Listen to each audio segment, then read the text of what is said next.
Baye Omar maa ngi lay nuyu. waaw ñu lay fay Alaaji Njaw. tey ngay ganoo KSTV ñu fas yéene waxtaanee lépp lu jëm ci wàllu lébu gi dafa mel ni tey dañ leen a convoqué woon lu waroon noonu convocation bi. waaw ba Njaw ñu Alaaji Njaw ñu ngi lay nuyu di la ziar ci àjjuma ji. dafa mel ni waaw tey day dañu amoon benn convocation bu ñu autorité étatique yi. convoqué woon fële ca Descos.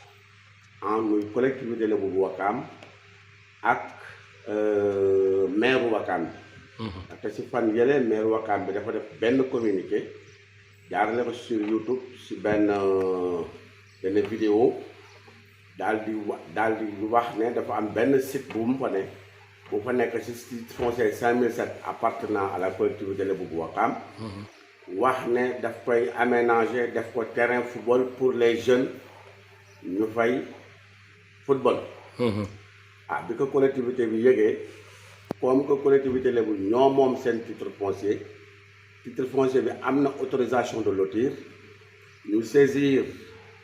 directeur u Descos bi nga xamee ne mooy gérer l'occupation du sol mooy surveiller itam sol bi suuf si niñ ciy def ñu saisir ko defal ci ampliation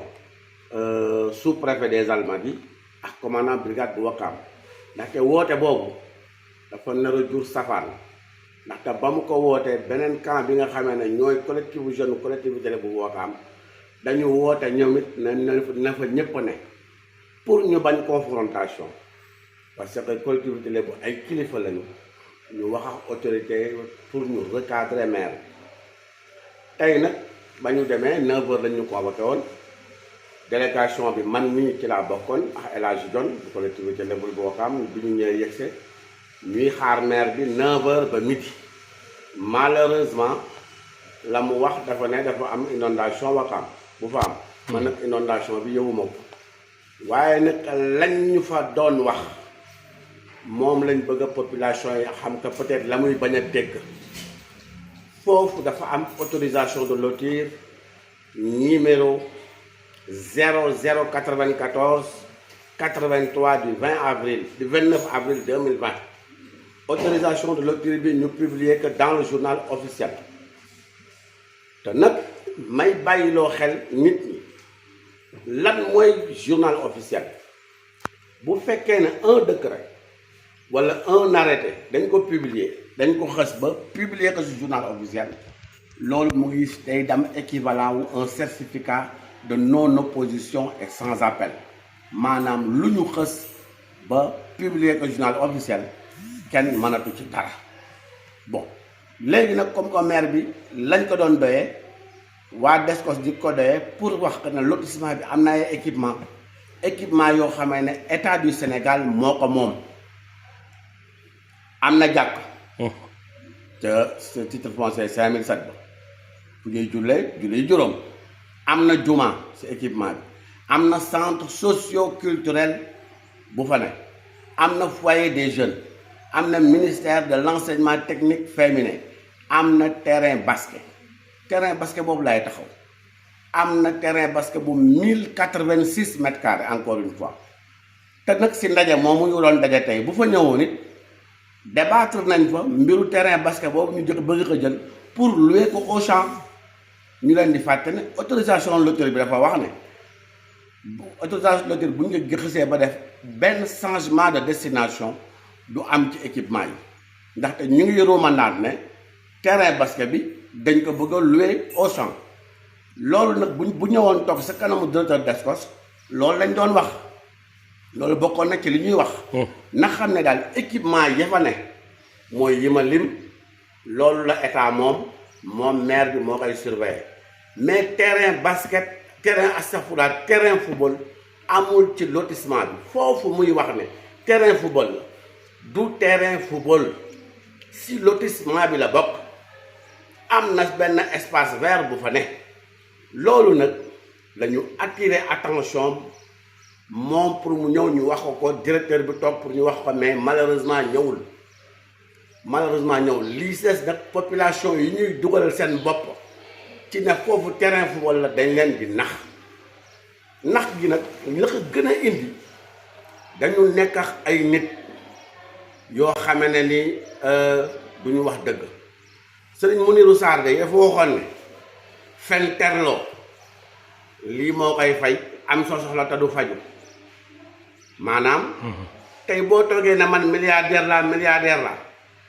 di nga am toog bés soxla ñaar téeméer doo ko am déet wala nga xëy ne gañe naa soo demee ba ci biir nañ la ana li nga gañe foofu mooy wax ji nag dafa amoon ñaari affaire yu fi amoon am ay nit ñoo xam ne ñu ngi ci dëkk bi wër réseaux sociaux yi fu nekk ñu dem fa di def intoxication di def désinformation naan foofu dafa am décision de justice encore une fois tey maire bi bu ñëwoon toog foofu dinañ ko xamal ne amul benn décision de justice bu am ci juridiction yi nekk Sénégal moo xam tribunal grande instance bu Dakar la moo xam cour d'appel bu Dakar la moo xam chambre correctionnelle bu Dakar la moo xam chambre administrative de la Cour suprême amul benn arrêt wala benn ordonnance bu annuler lotissement bu 1751 NGA ex 5007 DG bi am autorisation de lotir numéro 94-83 du 29 avril 2020 te ñu publié que dans le journal officiel du 14 novembre 2020 je défie quiconque dans la planète Terre waxuma la Sénégal je défie quiconque mu dem ci greffier yi nekk ci juridiction yi ma tudd mu génneel ko benn ordonnance rek bu annuler lotissement bi dootoo ko gis faire 10 ans li tax ordonnance ma ne je défie quiconque autorisation de lotir bi kenn mënatu ko annuler li tax kenn mënatu ko annuler c'est seule la chambre administrative de la Cour suprême ñoo war a annuler autorisation de lotir te délai ya ñu amoon pour annuler ko 2 mois la après sa publication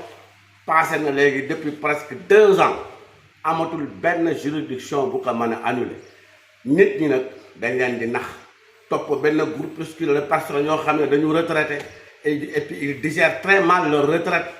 yaa ngi dégg retraite rek ne yàlla dee na sa àdduna tukki ngay war di jaxase nit ñi yooyu dafa xew fi may tëjee nag maa ngi wax xale yi nekk ci dëkk biir Wakaam yëpp collectif des jeunes beeg ñëpp nañu vigilant te bàyyi xel taskatu penc yooyu lu ñu tay rek na nga ko tay te suñu sëriñ kat Cheikh Mouhamadul Mansour ibnu Cheikh Ahmed Tidiane Sy dafa wax ne am na ñaari force yu redoutable yoo xam ne mooy gangréner la société sénégalaise muy la désinformation et l'intoxication yooyu mooy gangréner société sénégalaise rawatina réseaux sociaux yu bees yi dama ne je défie quiconque na ma indil benn ordonnance wala benn arrêt chambre administrative bu annuler lotissement bi fii ba bufta wala doo ko gis lii laa bëggoon a leeral dañu waroon a daje ak maire bi tey sur convocation directeur bu DSCOS le colonel Pape Sabourou Ndiaye malheureusement 9h dañu toog di xaar ba midi maire bi nee na Wakaam dafa am inondation moo tax mënul ñëw man ba yëguma boobu inondation su ngeen ko yëgee itam bon man peut-être dama ko fa bàyyiwul mais daal lii lañ fa doon wax lii ma lim fii lañ je récapitule lotissement bi amul benn ordonnance benn kayit benn tribunal bu génn ñemañ a génn benn kayit bu wax ne lotissement bi annulé nañ ko fii ba bufta wal doo ko gis loolu laay leeral allahumma salli ala sayyidina muhammad wa sallim. c'est bon. loo si wax. bii kay tàng na moom. mën na ko tàng na.